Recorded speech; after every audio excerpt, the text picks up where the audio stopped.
সকালে 999-এর মাধ্যমে সংবাদ পাই যে ইসলামপুর ঢাকার সামনে মাঝের লেনে মধ্যম লেনে একটা অ্যাক্সিডেন্টের সংবাদ পেয়ে আমরা তাৎক্ষণিক ঘটনাস্থলে আসি।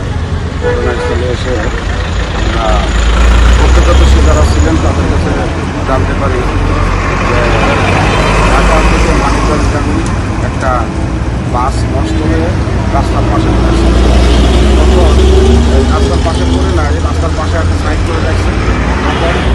ওই এটা ওর পিছনে একটা প্রাইভেট কার যাচ্ছিল, প্রাইভেট কার তাৎক্ষণিকভাবে গাড়িটা ব্রেক করছে। ব্রেক করার পরে প্রাইভেট কারের পিছনে একটা কভার ভ্যান ছিল, সেই কভার ভ্যানটাও ওই প্রাইভেট কারকে ইয়ে করে ও হার্ড ব্রেক করছে।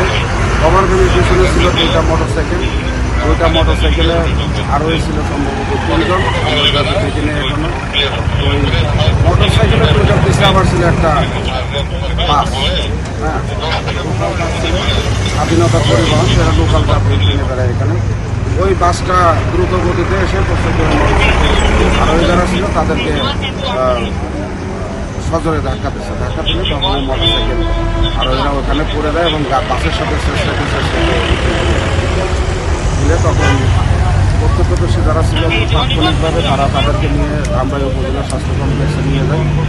ওইখানে তারা চিকিৎসাধীন অবস্থায় আর কি মৃত্যুবরণ করেন আমরা জানতে পারছি। আমরা এখনো ওইখানে যেতে পারি। প্লাস এখানে ওই কভার ভ্যান, বাস এবং 2টা মোটরসাইকেল আমাদের হেফাজতে আছে। বিষয়টা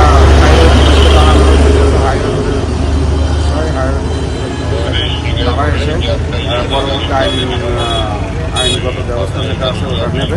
আমরা এখনও যারা শুনতে পাচ্ছি যে মৃত্যুবরণ করছে তাদের পরিচয় এখনও শনাক্ত করতে পারিনি। আমরা পরবর্তীতে তাদের পরিচয় শনাক্ত করব। নাম ঠিকানা তো জানা যায় নাই না?